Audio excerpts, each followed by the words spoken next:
Yep. Hello and welcome to the Gallant Few Rangers podcast. My name's Colin McDuff and I'll be your host today.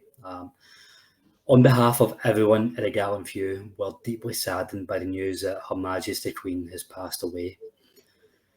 And I want to express the deep condolences from all of us from the podcast, King Charles and the royal family and all the Queen's loved ones. It's such a difficult time for the royal family and for the country. This is the first recording we're doing since that day. We cancelled the live stream on the day, but it would be remiss of us to spend a bit of time talking about Britain's longest serving monarch. I'm joined by Mason Stewart, Davie Tomlinson, and from SM Media, Scott McPike. Mason, I'll come to you first. Also, you're in the heart of it down in London. Really terrible news. Yeah, really sad. As you said, the longest reigning, in the UK, 70 years. It's mad, isn't it? It's like it just becomes the norm. So really, really sad news. And yeah, as you said, Colin, there, thoughts with the family and the royal family, and everyone involved is a sad day. Absolutely, Scott. I know up and down the country, this isn't unique to Scotland. There is mixed political views in the country and has been for some time, but I don't think you can deny that devoting 70 years of your life to a role, it really is sad news for genuinely came across as a very humbling personality.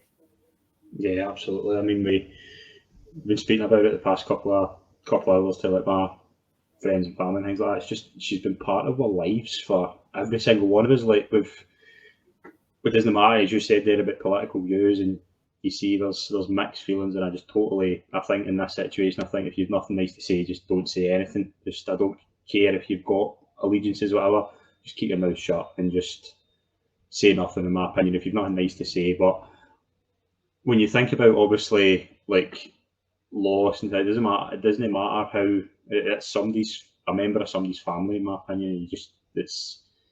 You mark it with respect. And I think you said there about the service, 70 years of service, a remarkable woman, remarkably, what's the word I'm looking for, remarkably a workaholic. I think she devoted her life to the country and the service, and it's really sad. It's really sad. And I think obviously this morning when we were hearing the news that our family were heading towards Balmoral, I think we all knew there was something like this was probably going to happen. So yeah, it's very sad, and as I'll echo your sentiments, condolences to the royal family.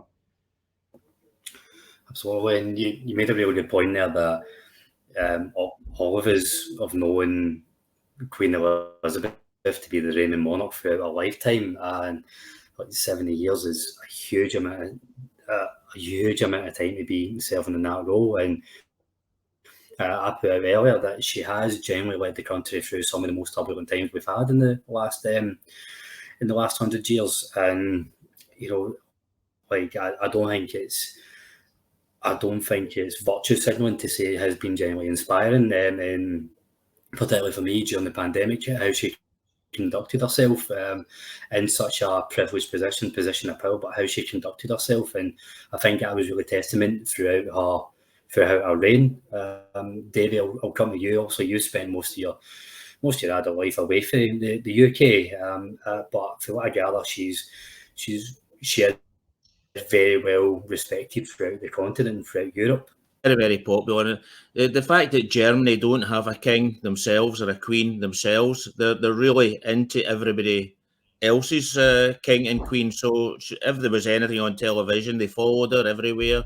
The Dutch obviously have got a big connection. The Dutch king and the royal family, British royal family, have got good connections with each other.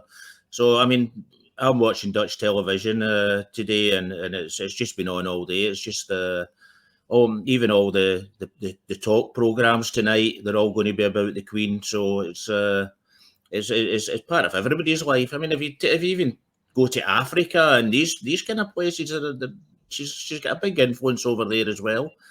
So the whole Commonwealth. So No, it's truly a big loss for everybody, and there'll probably be people that are cheering just now. But as Scott says, just leave it today. Let everybody settle down and work. Get us to know how to handle this, because it's a big loss for everybody. It really is, and generally it's well over 70 years since the country's had to handle this type of situation. So there is no easy way to move on to other topics when you're speaking about something so humbling and so something that brings you down to earth so much. So it is difficult to kind of move on to something as trivial as football. And we aren't really going to talk about upcoming fixtures or stuff because it's still in the stage of uncertainty, waiting for the announcements on what will happen there. So we will look back over the last few days for Rangers, but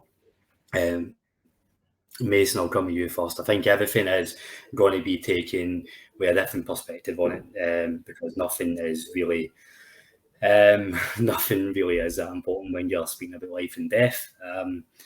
So I think that'll maybe lead us on to the kind of reactions we've seen over the last couple of days after the Ajax defeat. I'll ask you first of all, was it expected, the result in Ajax? If it wasn't, should it have been? Look, I didn't expect us to go out there and win the game. I think that's fair to say. I think most of us expected us to probably come home. I think we're best with a point, but I expected to see a reaction. One from Saturday, and I think it wasn't anything like that at all. But I know Ajax are a good side. That's clear. They're a good side. They're able to go and spend money that we can only dream of. But we've beat teams last season that spent that kind of money, and we went toe to toe with some top teams last season. But we showed a bit of fight and spirit and belief. Belief, the biggest one for me. Watching that first half yesterday, it was at times you was kind of I was like, we're just making easy 5-10 yard passes. You're like, it was a struggle to do that. No, I mean there's something seriously wrong at the minute with us. I think that is clear. I think the performances and just we look 2 yards off it, not even a yard off it. We look miles behind it, and in the end, Ajax come out second half and they took the foot right off the gas. But in terms of team, the way we started, I think we spoke about it before the game and sort of said what can we do, what can we change. We're getting to a stage now where I'm looking at the squad and I'm actually thinking, what can Gio do here, except for maybe bringing a couple of youngsters to freshen it up, because Scott Wright gets a start in the Champions League. That's where we're at the minute, and it's disappointing. And I said I expected big reaction. I expect an even bigger one for when we get back playing now, and it's really disappointing. That's the thing, Mason. I think if you look at it with a sense of realism, you need to call out that you can't just change 11 players for the next game. So the 11 that started, we can't just put in Adam Devine or Alex Lowry or but Zach Lovelace just because we're in a bad mood. You need to be realistic. No, it's like Twitter's been and the forums have been absolutely mental the last couple of days in saying play all the youngsters, and it is totally unrealistic. The only way we're going to get out of this is Gio does need to make some changes, and I think his tactics probably being the biggest one. But yeah, to completely throw in all youngsters is just mad football manager shout really. Especially youngsters thrown into this this type of environment where, for me, whenever we get back to domestic action, we don't know when that will be, but with Pittodrie, it's a must-win game for Gio. So and I think that's a fair comment, because I think a lot of the support have turned already. Yeah, and I think there's probably a lot of discussion that we need to have around Van Bronckhorst, maybe how he started the season and the supporters' reaction to him. But sticking with the players, Scott, Mason touched on fight, desire, belief, the kind of non-tangibles we look for in football. I think it's fair to say that this Rangers side haven't had the same amount of desire or belief, or they've not portrayed it anyway on the pitch since this season. And I'm kind of seeing it as similar to the post-55 hangover when we started last season, just very devoid of confidence and almost complacency crept into it. Is this the same thing that's happening post-Europa League final? I think there's merit to that. I think there's also merit to what Mason brought up a good point there about determination. I think there's a big issue here. I think this Rangers team, and I think this Rangers team are very lucky to still be together. I think I think Van Bronckhorst, I'm surprised there wasn't I was speaking about it last season. I think that this team's reached their peak. They've won the league. You can argue, we'll maybe touch on this later, but I've been of the belief the past couple of days that this team feel as if it's job done. They've won their title. That's it. They don't need to do anything else. I don't know if I'm maybe overreacting to that, but that's certainly what it looks like. You go 1-0 down early on Saturday against Celtic. Everybody was speaking. Everywhere I listened, that is what you avoid. You don't make that mistake. Rangers went 1-0 down on Saturday and admitted defeat to themselves. They didn't have the belief that they could pull it back, and we saw the same thing on Wednesday. We saw the exact same thing. Lost another goal. Now, we're getting to give Ajax a great side, really good side. I think there'll be three. I think Liverpool will come good in the group, but I think Ajax, Napoli, and Liverpool will probably be fighting for the top three based on Wednesday's performance. But that Rangers team had at 1-0. They didn't have the answers themselves for what was to go out and they didn't have that last season. They had that last season. They turned over deficits. They went to Borussia Dortmund and completely outplayed them. Whereas that Rangers team is the same. It's mostly the same players, with the exception of what Bassi and Aribo, to a degree. Same. So what's changed now? You can obviously say, is it manager? I think there's maybe something in that. I don't think it's the full problem, because I think that happens under Pep Guardiola. I think that that team are short, and I think it's a problem that's been allowed to fester for a good couple of years. The issue Rangers have got now is that you look at that bench. Who have they got? Who do you bring in? Who do you bring in on Saturday if the game goes ahead? Now, we obviously don't know that, but if James Tavernier went off injured, we then heard from Van Bronckhorst that James Tavernier's been injured for a few weeks. If James Tavernier's been injured for a few weeks, then why is he still playing? If you know he's injured, you are putting him at serious risk playing him. Why do you send out the Wojciechowski and loan? Now, the Wojciechowski might not have led to anything. I'm not saying he's going to be James Tavernier, but why is he been allowed to leave in loan? Why is Adam Devine not on at half time? Why do you bring on Leon King? You obviously don't trust Devine. So why have you not went and got a right back? Why have you let Patterson go? Sold Patterson for good money, but you know as well as I do. You know as well as I do. Celtic get two for every position. Celtic get beat 3-0 on Tuesday night. But the one thing you can't argue is that Celtic team believed in themselves they could maybe get something. They obviously didn't. They lost. They were kind of ripped apart in the second half, but they had the belief. Their manager was out saying, "We've got the belief. What's the point in being there if you're not going to give it a go?" And Van Bronckhorst's comments on Wednesday about that he needs millions to compete, and I think that's been taken out of context. I think he's meant that just as a bit of tongue in cheek, but that's not the time for that. You can't get to a Europa League final then say, right, wait a minute, we need hundreds of millions to compete to beat that next level. What do you want? Do you want to just be happy to be in the Champions League and take 4-0 defeats? Because David, Mason, Colin, Rangers won the Champions League in the 90s, and those gubbins were happening. 4-0 Juventus home and away, 4-0 to Ajax. Walter Smith didn't. That didn't fit well. That wasn't you're in the Champions League to compete. You're not in for drubbins. And Walter Smith learned that lesson in the 90s, and it's going to be the same here if Van Bronckhorst.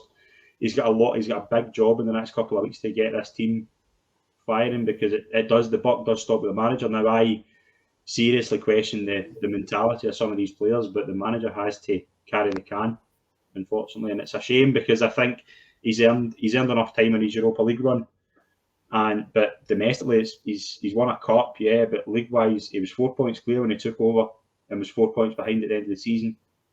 That's not good reflection, and you're 4 points behind, and it's not even the 9th of September. So again, there's an 8-point swing to Celtic in the space of under a year. That isn't good.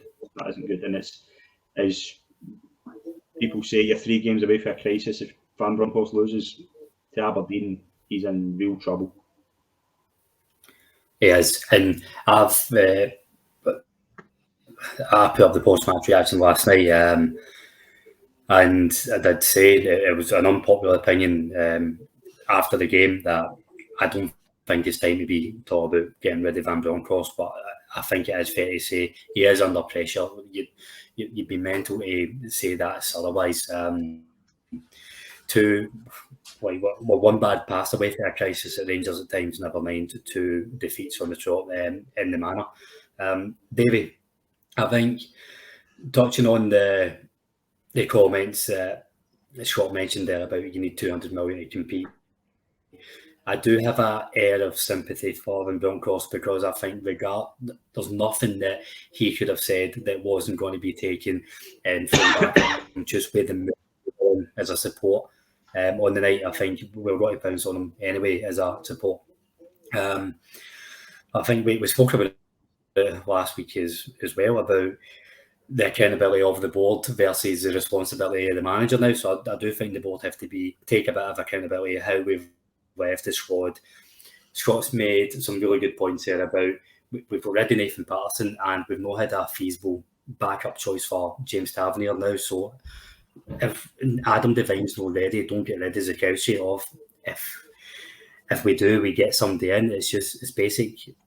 Now we're risking one of our most important players playing through injury.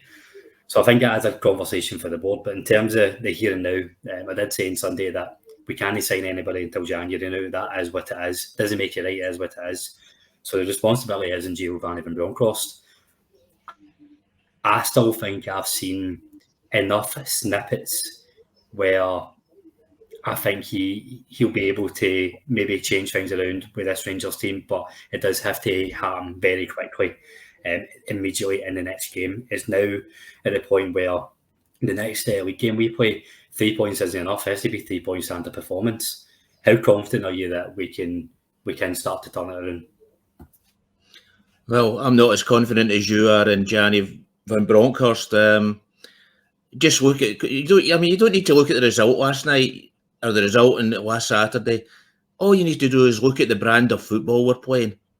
It's absolutely boring.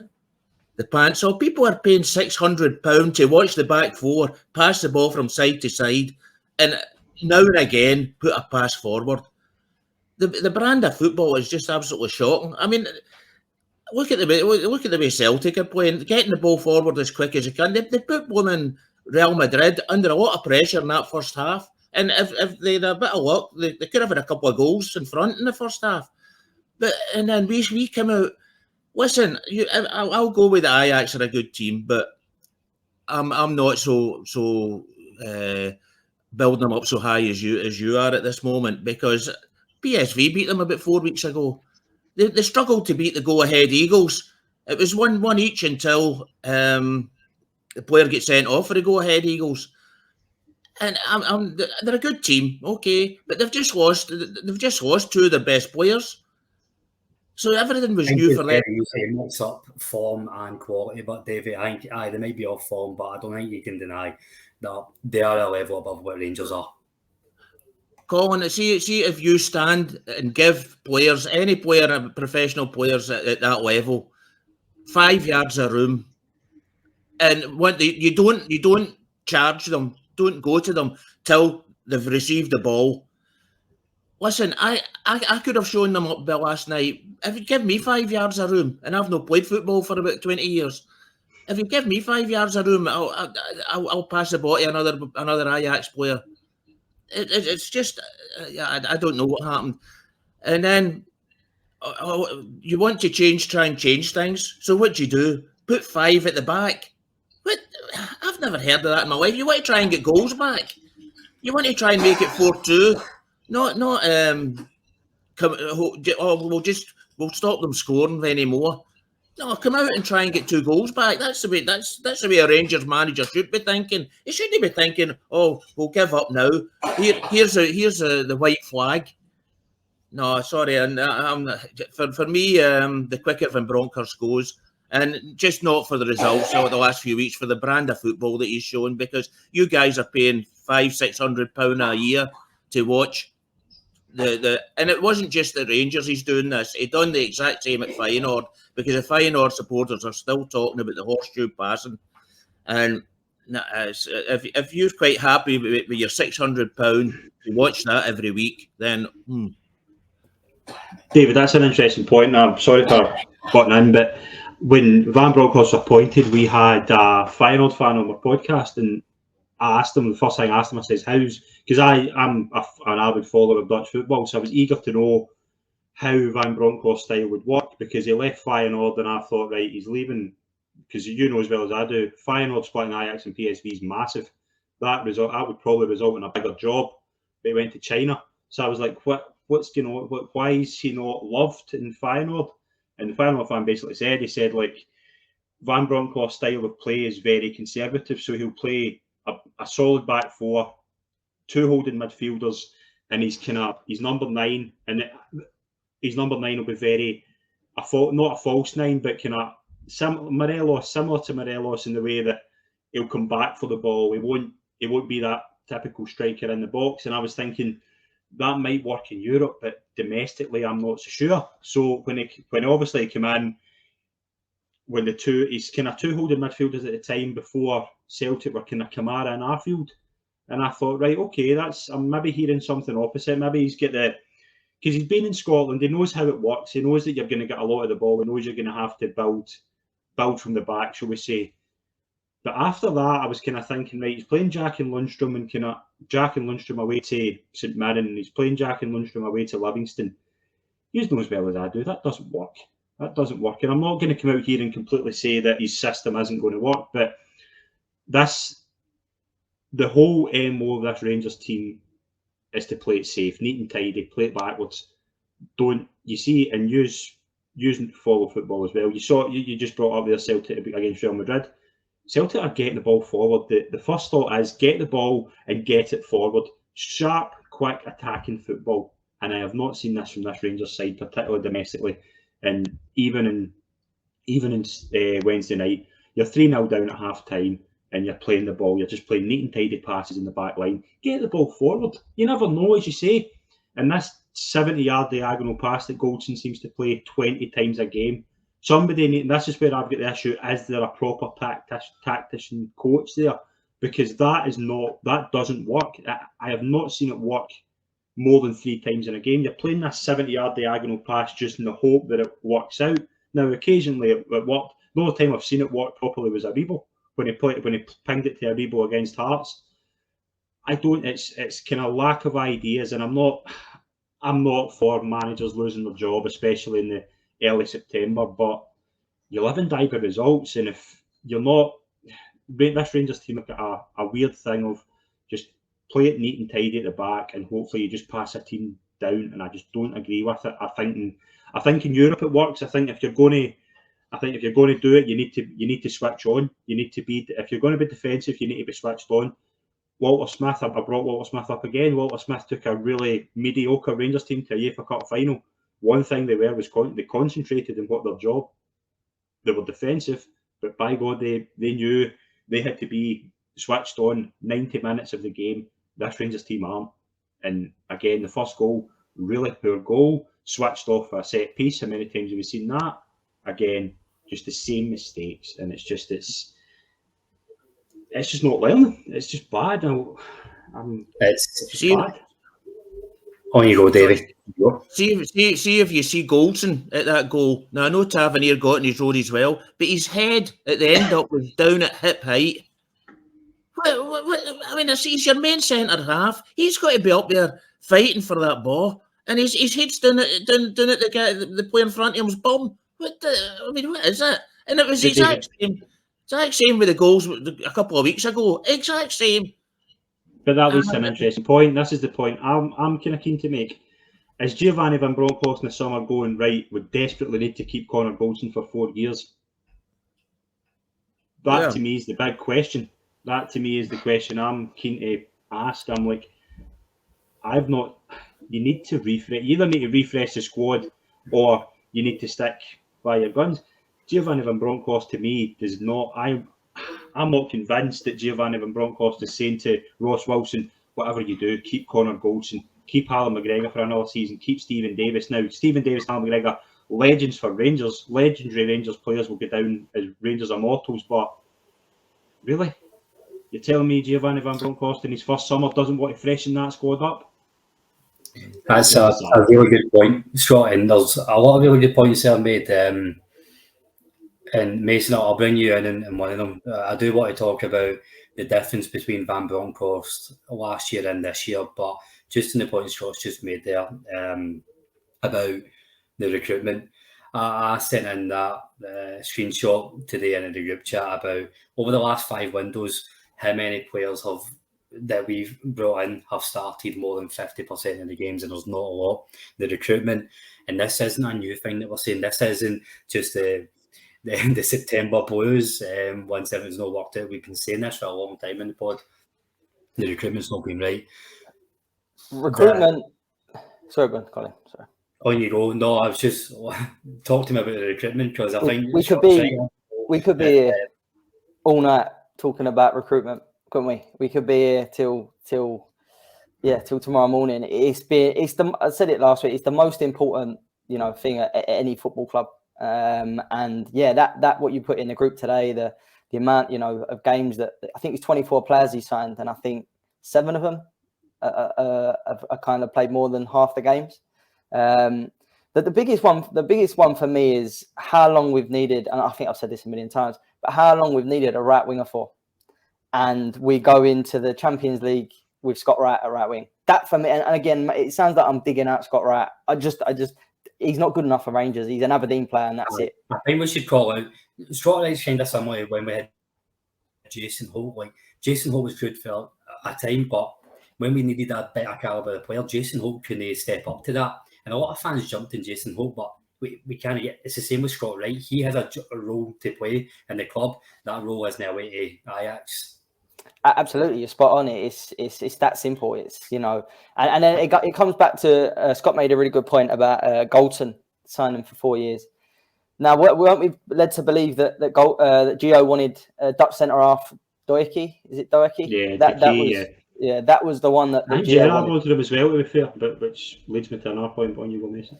But yeah, it's that to me, we've got a Dutch manager, we've got a Dutch backroom staff. We've not signed one player from Holland. So I'm kind of looking at it going, who's making the transfers here? Ross Wilson getting lower players from England. Like, I'm not being funny. Van Bronckhorst don't know nothing about Tom Lawrence.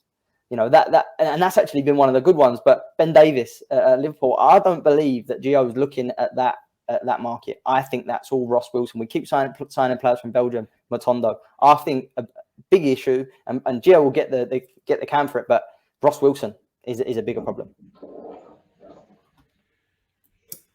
Scott, we got to come in there.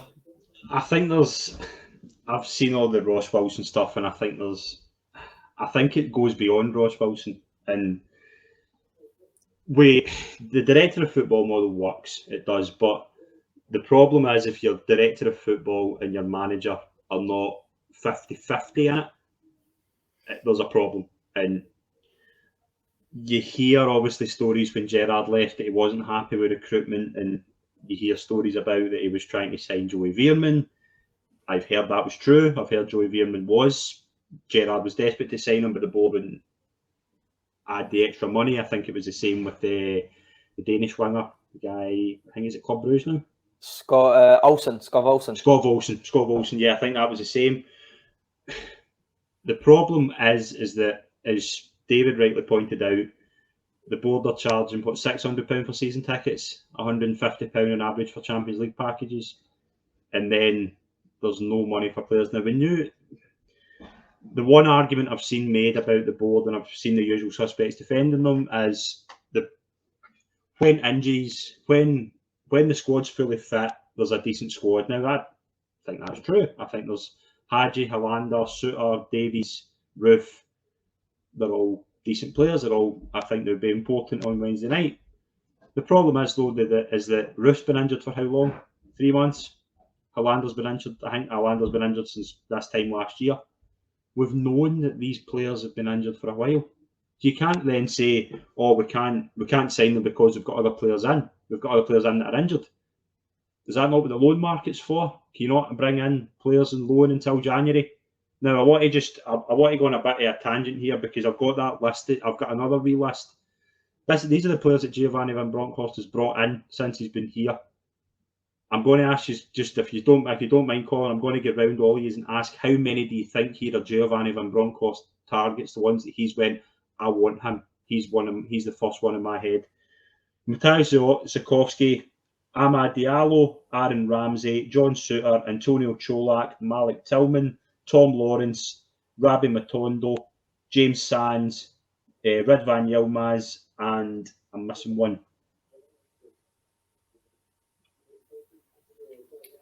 Ben Davis. Colin, how many of the players do you think Giovanni Van Bronckhorst has singled out himself? I think potentially 3, and I go with maybe Tillman. I think Sands is definitely a Van Bronckhorst signing, and in fact, no, maybe 2. I think I'm maybe stretching with other ones. Maybe Cholak. Don't know about Cholak. 2. I'll go for 2. I think I can hand in heart say. You guys agree? Sorry, I'm taking over your show, Colin, but I just... This is brilliant, by the way. That's Mason, you want to go next? I reckon 3. I reckon Sands, Tillman, and Rivdan. I think Rivdan's too left field to be Ross Wilson, but Tillman because of Mackay, the Bayern Munich connection. I'm kind of seeing that one, and Sands because the Rainer is Rainer's the director of football at that club, isn't he? New York. So spent time in the City group as well, didn't he? So I think that's... So yeah, I agree. But Cholak, I think is Ross Wilson because he likes to sign a player that's played against us. So that was definitely Ross Wilson, that one. David, get yourself off mute. I think Tillman is probably from the Ajax, the guy that was at the Ajax youth trainer. I think he probably known about youth players by Bayern Munich because Ajax and Bayern Munich have sort of exchanged thoughts quite a lot. So I think he probably knows Tillman from that. So I think probably that. But see, I just wonder if they do due diligence in this because all these injured players, first of all, but all you had to do was look in a Schalke website, and they were jumping at joy that Matondo was leaving, that he was getting, they were getting money for him, and I mean, I think well, I don't know who it was that said they've been chasing Matondo ever since his Manchester City days. Yeah. I mean, well, they must know that what he's capable of, and I've just not seen anything that's going to say, oh, he's going to be brilliant. Maybe the first game against West Ham, he's sort of but I mean, the boys in our youth department. I mean, you're saying don't bring in youth. The one player I would bring in is McCann because I think our midfield is absolutely shocking. You've got. I'm not saying don't bring in youth. I'm just saying don't start 11 of them. The problem you've got with the youth thing is if you bring 4 or 5 youth players in to when the people are baying for blood, which is probably where we're at in terms of anger. I mean, you've lost 8 goals in 4 days. It's not exactly everybody's not jumping for joy. But if you bring in 4 or 5 youth players and none of them deliver, they'll immediately just be cast to the side. That'll be it. Like, no, they're not good enough, and that's been a Rangers problem for so long, and that's Rangers fans are really quick to just. I mean, I remember last season, right? But the thing is, with McCann and Lowry, they've both showed that they can play at that level. So I mean, why let them come up, play well, and then stick them back down in the B team just because they're only allowed to play 5 games or something like that, and then they're not allowed to play for the B team anymore. So I mean, I just don't get it. Need to be fair. What's the benefit of bringing? Charlie McCann on on Wednesday night, I don't see the benefit. I think Charlie McCann should be in the team. I think the way he's playing. So if you just let's come in, I think there is a place for him in the team, but I think it's back to that. Young players can very easily be thrown into the wrong environment to learn, and know everybody. It's not like the 90s. Not everybody's got to be a Barry Ferguson and will be able to come through thick and thin and just be an absolute outlier.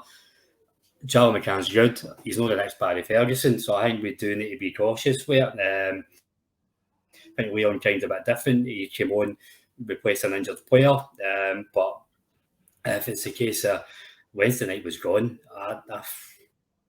is that not the time to bring in players? See if you're gone at 3-0, it's the time to It's the time, as you say. Why is Morelos not on? See if you're moaning about he's not up to match fitness. Now I'm not defending Alfredo Morelos, but if you're 3-0 down at half time, why are you not bringing on another striker who's you're desperate to get match fitness in? Get him on, get him in there.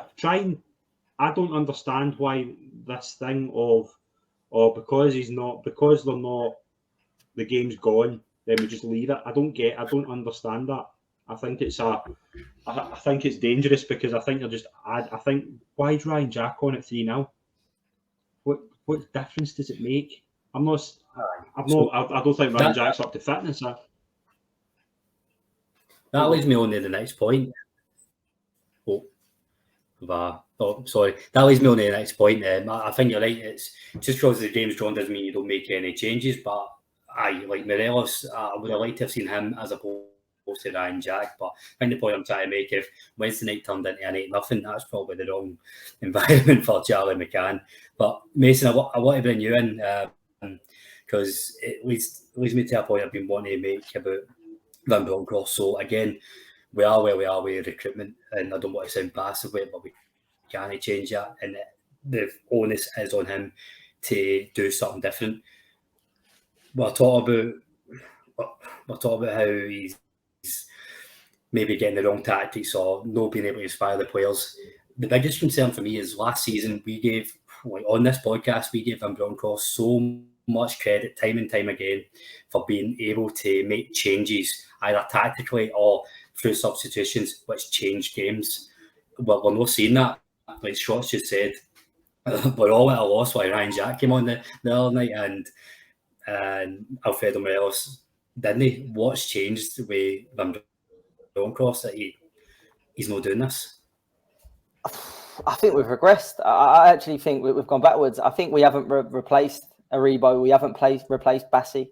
Even Balogun, to be fair, just the physicality. I think that you've got to remember with Gio what he liked to do. Bassi was big in game when he changed it because he's so dynamic. He could play left back and run all day, and then he goes and slots in a back three, and you watch him sort of the game against the Ajax game, and he absolutely strolls it. Like he looks like he's gone up another 2 levels since last season. I know he's playing against the Cholak, which for me, European football, I think I've said he's not someone that I want to lead the line for us in Europe.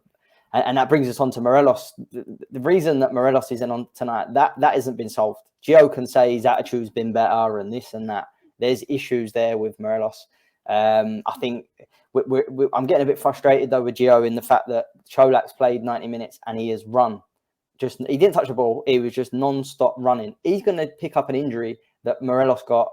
He'd do exactly the same thing. He'll run him into the ground, and that is so frustrating. Brian Kent, why did he play 90 minutes yesterday? He was horrendous. He was absolute, and he has been for months, and he's undroppable. So this is the thing that worries me. We'll go up to Patodri. We'll have Golton at centre half, who's ducking for corners and making mistake after mistake. We'll have Kent left wing until, and I'm afraid that they're key players when they're playing well for us. But they're really, to me, Kent and Morelos are not going to be here next season. They're not going to sign new deals, otherwise they would have. So why are they in the team week in, week out? That for me, I'd rather see a youngster than Ryan Kent at the minute. I think his attitude, he's the goal that Barisic scores. The fact that he's offside just kind of sums him up. I've just completely had enough of him as well, to be honest. See, with Ryan Kent, I think that's an interesting point because Ryan Kent can be hot and cold, and I think when Ryan Kent's on it, he's one of the best players in the country. When Ryan Kent's not on it, you still see him coming for the ball. He still wants to make things happen. This season, he's been anonymous. Now, is that down to his contract situation? Has he been promised a move? I don't know, but that again shows the board. Why are the board letting? I know that the situation's changing in terms of players want to run down their contracts these days for more signing on fees. I get that, and that could be happening. But if Ryan Kent, if you're going to let a prize that Ryan Kent was signed for $7 million, Ryan Kent was Rangers. Must have we speak about it when we were doing the show. I think Mikel Arteta was the last player for round about. I think Ryan Kent was the most expensive signing since Mikel Arteta. So that tells you how long ago it was, and there's pressure on him. But from a business point of view, you do not sign a player like Ryan Kent for $7 million and run the risk of letting him go for nothing. That's bad recruitment. That is bad, not bad recruitment, bad financial planning. This board that want to tell everybody how good they are at getting money in, and they're interested in just making the club self-sustainable. That to me is bad business, and that's another problem. This idea that there doesn't seem to be anybody in that boardroom going, right, okay, let's look at how bad this could be for the on-field stuff. You sign a player for $7 million and let him go for nothing. That's $7 million of talent you've just let walk out the door. How do you replace that without having to spend the same amount of money? Would you see that on the other side of the city? Now, they've spent £40 million, Celtic. Celtics have had to spend a lot of money in the past year since Postecoglou came in to really front-load that squad, to rebuild that squad, and they've overtaken Rangers. They were ahead of Rangers. They obviously regressed in the 55 season, and they've been allowed to go beyond Rangers again. That is bad. That's a bad look for Rangers at the moment. Just quickly on that though, the difference is last season they had Edouard and Aya in their last years, and they ended up getting 24 million for both, 25 million for both. There's the difference. Do you think that will happen though? No. Well, I think that they've still been able to get that kind of money for two players that had an absolutely howler of a season. I think Kent had not a bad season last year in Europe. I think that's when he turned up domestically, poor, and Morelos' injury. So maybe we was, but if they don't want to be here, we need to. This is where Ross Wilson and the recruitment that the board have got to come in. They've got to get rid of them. Then if they don't want to be here, we're going to have Morelos sitting there now until January on $40,000 a week, not kicking a ball, not just sulking in the background, because that's what it looks like to me. Him not coming on yesterday says so much. It's not just that as well. You've mentioned there about Ryan Kent, right? Ryan Kent's English. Now we watch English football. The value of an English attacking player is enormous. The inflation's crazy. Mason, you'll know that. Anthony Gordon was getting bid for $70 million or something. Yeah, you're telling me Anthony Gordon? Not that I'm saying he's Anthony Gordon $60 million. Ryan Kent's been a Europa League final. Do you know what I mean? Really, do you know what I mean? Like the inflation in the English market's crazy. You tell me Rangers can't capitalise on that with Ryan Kent? They've done it with Bassey. Why? What is that? Why? If he's not going to sign, if you're trying to get him to sign a new contract and he's refusing, then that's fine. You need to move him on. If he's saying no, I'm going to stay. I'm not going to re-sign a new contract. I'm letting my contract run down. Then you need to get rid of him, because that player's not 100% in it. That player's working his ticket, and that's the problem. That's the problem. And Morelos, I don't think it's the same with Morelos. I just think Morelos has been injured and not been working hard to get fit. But I think Morelos can be quite, what's the word I'm looking for? Petulant. In his own mind. Yes, petulant. I think he's in his own mind. I think Morelos is very. I don't think Morelos has been tested in this, where he's got a striker in his position who's doing okay and scoring goals. I think instead of working hard to get back to try and get Čolak out of the team again, he's just put the lip out and again makes silly mistakes against Hibs. And obviously the manager's seen the problems. But it's just there's so many things you could be here all night talking about just how many problems there are. There's so many things. Yeah. See, when there's a big issue or when things aren't going right, as fans, we look for the one thing we'll fix it, and we'll fixate on that, and you'll fixate on the thing that you believe it is, whether it's the board or whether it's the manager, whether it's Connor Golson centre half or Ryan Kent or the keeper. The thing is, it's all of these, and the thing is, no one easy fix. That's where we're at, and that's why it's so frustrating. I think that's why leads to so much Twitter arguments, because you can't summarise all that in a 40-character tweet. It's one or the other, and it just leads to this polar argument extremes. But Colin, whose job is it to pull all these strings together? The manager. If all these things are not in line, then surely it's the manager that she's got to get everything going in the one direction. Oh. I mean,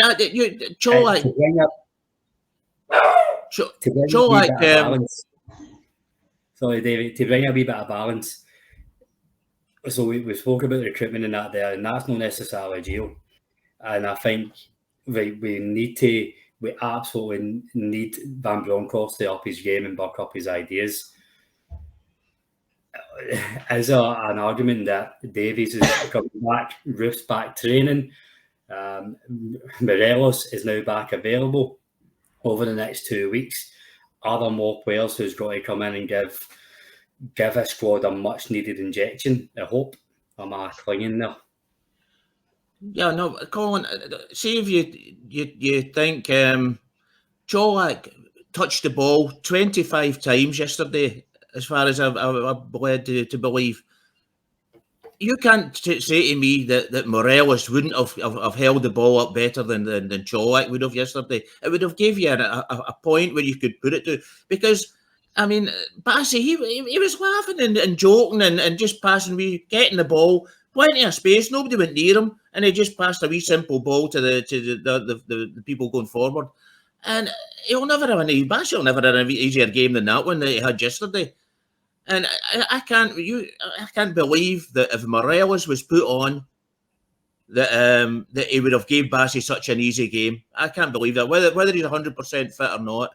But no, that's just. So that's what I'm saying. So back to the point, like in the coming weeks, we are going to see these players come back. Lawrence was the other one I was missing, so Lawrence will be back. Davies, Yilmaz is now getting a bit more game time. We've seen Leon King he's now an option. Kemar Roof is back training. Morelos has been back for a couple of weeks. Is this a bit of hope that for these players who aren't getting it right, if the manager doesn't feel that they're getting it right, then we can swap them in? For me, it's just I mean, I'll go back to my point. I don't want to keep repeating the same point, but for me, it's the whole brand of football that's been served up. I mean, you can say if we've not get the players, then okay, fair enough. We've got to play that way. But we've got players that are really great at going forward. A couple of years ago, we were some of the football we were playing was absolutely brilliant. It was just one touch right through the defences and scoring. And now, I mean, Ryan Jack, he looks like he's pulling a caravan. John Lundstrom also looks like he's pulling a caravan. If you look at the last 3 games, he's had to have a professional foul to stop a player getting away from him. We're just so slow in the midfield. And why are we so slow? Because also that we're keeping the players, while this ball's getting passed backwards and forwards between the back four, the midfielders are standing, trying to get a wee bit of room. No, they're letting the other team get 10 players behind the ball. We're taking this time. So then we've got to start from scratch and try and get through the 10 players that are in defence. It's just, it doesn't make sense to me, the football we're playing, sorry. So, Scott, Mason, I don't think Davie shares my optimism for the players coming back. Do either of you, or am I just clinging? I get what you're saying, and the problem is, though, that you're saying there about Roof coming back. Roof and your phone is back as long as he's been here. How long before he gets injured again? And when you're at that stage about relying on players coming back, I think you're pissing into the wind. And I get it because you've brought in players, you brought in the likes of Yilmaz and Davies, as you say, who are yet to kind of get in. I thought Matondo, the one wee positive I would take out of the second half on Wednesday was Matondo come on and actually looked as if he was buzzing about a wee bit. He was desperate to try and get on the ball. I think it was just 5 minutes in though. I think he kind of realised that what's the point. But again, you're just like, you take wee positive sort of bad results like that. You're going right. Matondo looked okay. Lawrence, as you say, I've been quite impressed with Lawrence. I think he looks out. I think the goal against Hibs was a perfect summary of just what he can do. I think he likes to get in the box. He likes, his first thought is get the ball forward, which is what you look at somebody like Matt O'Reilly at Celtic, for example. His first thought is, if the strikers, if the attacking midfield, if the forwards aren't in front of me, I'm going myself. I'm trying to get them. And that's what you need for a midfielder. You need a midfielder to go, right, the goal's there, the goal's that way. There's no point in back that way, because what's the point in me being here? Get the ball forward, and you see that with Riley. And I've seen that a wee bit with Lawrence. I think Lawrence was a miss kind of both games. It wouldn't have changed the result. But David brought up there John Lundstrom. I think he's not been the same. And again, do you point to this thing of it's going to take them a wee while to get back to fitness after being off for so long? And last season would have been a mental season and would have been a tiring season, but he's not as well as I do. Every season's the same. You need to get back it straight away. That's what pre-season's for. You need back, and I think Ryan Jack. The difficulty with Ryan Jack is that we know he's injury prone, and you're desperate to see him do well. But you also need to realise the fact is that you can't have players in that squad and rely on players in that squad who are never going to be fit. So it's a difficult one, but it's difficult. It's a difficult one because you want to see, like Roof. I think Roof is a tremendous player when he's fit, but again, can you rely on him to play 10 games in a row? You can't. And Mason, I'll bring you in as well, because Scott does make a good point. Like, you're pissing into the wind if you're relying on players not being injured. And this Rangers squad, over the last 3-4 years, we can't rely on that. But looking at, we need to get through to the winter with the break for the World Cup. That's when we can offload who we need to offload, and who we can potentially bring in others. I think we need to move away from the old reliable, because right now we don't really have a core we can rely on. So I think we need to use the squad, and if that is a couple of games here and there for the likes of Akemaru if he's back, or Lawrence or Matondo or Kenwright, I think instead of and I'll include Connor Golson there, how likely it is Gio's going to drop Golson, I don't know. I would like to see proper competition, and this whole right now the core we've had, they aren't doing their job. So I do want to see a lot more rotation. Yeah, I think he has to. I think he's at the point where he has to do something different now, because all successful managers will have their core of players that they go to. And Gio's, we've seen that, right? He's got that. It's Golson, Lundstrom now, Tavernier, Kent. They're his go-to. They're in the team week in, week out. But they're not doing it for him, so he needs to change it, you know. And we're sort of talking on a group chat. I think Graham made a really good point and said Sands, you know, maybe try him in midfield as well. If Davis is fit, maybe put Sands in midfield. Do you know what I mean? But in terms of Kamaru, him and Hollander for me, I just don't even bother when I'm even when they say Roof's 2-3 weeks away. I don't even, because it's going to be 45 minutes, 90 minutes, and then he's out again for 4 months. So someone like that, I just want us to see, just to get him off the wage bill. And then Hollander's the same. You know, on his day, I thought Hollander was, you know, our best centre half. Me and you, Colin, have said that numerous times. I think he makes such a difference to us in the air, especially from set pieces. But he's never fit. So to keep saying, we're going to wait for him to get fit. Hadji's another one. Hadji coming back, but how is he going to recover from that injury? That's a worry for me. That's a player that it's going to be this time next season before we're seeing Hadji fully at fitness. But just quickly say on the fitness point, right? So we've gone from one of the fittest teams last season, at the end of last season, when we went 90 minutes against Braga, 90 minutes in the cup against them, where we looked like we could have gone another 90 minutes, 120 minutes, sorry. We looked so fit. To now, we look just lethargic, slow. So Lundstrom's the biggest one for me, because he was buzzing about towards the end of the season. And honestly, I think it was a record last night. He got dribbled past more than anyone in the Champions League ever. It was just like he's 3 yards behind. And then you put, you know, Kamara in that as well. Kamara was absolutely awful. And that's another one we've not touched on. I still think Kamara wanted to go this summer.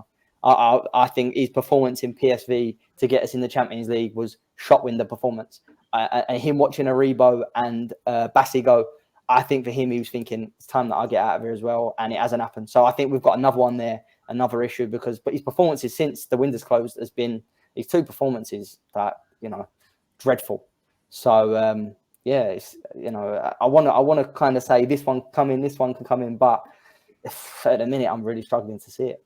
Yeah, and that's fine. It's hard to cling on to anything going forward. It might change, but I think, for being realistic, these players who want to go, Kent, Kamara, for example, where we're assuming they want to go, Ryan Kent can fine well run down his contract, but who is going to take him on form? That's, you know, like we're talking top end of the championship now, at a push, lower end England, because teams don't sign you based on what you've done 18 months ago, and Glenn Kamara will be the same. So it's a lot of food for thought, and, you know, we just need to wait and see how the next couple of weeks pan out. But I think we've run through a lot of points here, gents, so I think we'll start to wrap up. Scott, I want to thank you for joining us. It's been an absolute pleasure having you on. You know, for the listeners who don't know, Scott has his own platform. No, why am I introducing you? You do this for a living, Scott. You introduce yourself, and where can the listeners find you? So you can find us on SM Media. It's a podcast platform, kind of YouTube as well. Do a lot of stuff on Twitter, Facebook. Obviously, Colin, we had you on for the Rangers Journey, the documentary series we're doing basically from 1988 when David Murray took over to 2021 when Gerrard won 55. It feels as if you and I have always talk about negative, because the episode we touched on was Paul Le Guen. So anytime we talk, we just have bad experiences. No, but it's been an absolute pleasure to be on, lads. Thank you very much. And again, Colin, it's a podcast I follow a lot. I really admire what you do, and it's nice to always talk to you. And I need to say the episode's been out so far with the Rangers Journey, like a lot of big names in the podcast. Well, Aaron Bradley's, Martin Ramsey's, and that as well. So I was saying to the guys off air, I was delighted when you asked me on of the Murray era, obviously going to be, and me and Mason talk about that 2003 treble team all the time. Maybe I'll get my quiche. Paul Le Guen, that was a sobering thought, and that was a sobering conversation. So just I think with the one thing doing that documentary, you'll soon see that it might feel bad now, Scott, but it's been a lot worse. Yeah, that's what you're talking about. You're talking about, kind of, we're on here talking about football problems. I mean, we're recording episodes now where we're talking about really bad financial problems and really bad. I mean, you're playing games against like Sabriken and Elgin and things like that, and you just think, like, Rangers played in the Champions League on Wednesday, and you kind of need to have that realise, like, you kind of sit back for a minute and think, right, wait a minute. Rangers, we've seen Rangers at their worst. We've seen Rangers right at the lowest point when, you know what I mean, we were seeing votes to go into the third division and all that, and just you saw the likes of who was taking over. And that's why I kind of sympathise with this board at the moment to a degree, as much as I think they're really frustrating. They're better than Charles Green and Craig White anyway. That's definitely accurate.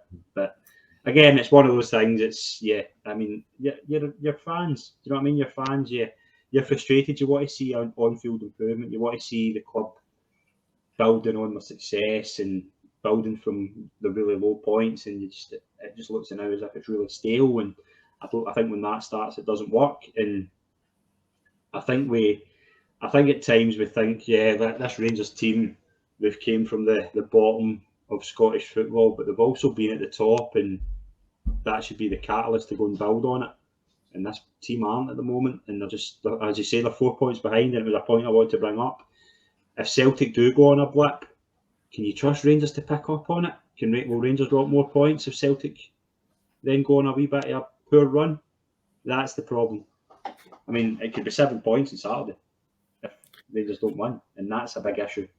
I think that's unmanageable, because I think, as you say, I don't see Celtic losing 3 games, and if I do, I certainly don't see Rangers winning the rest of theirs.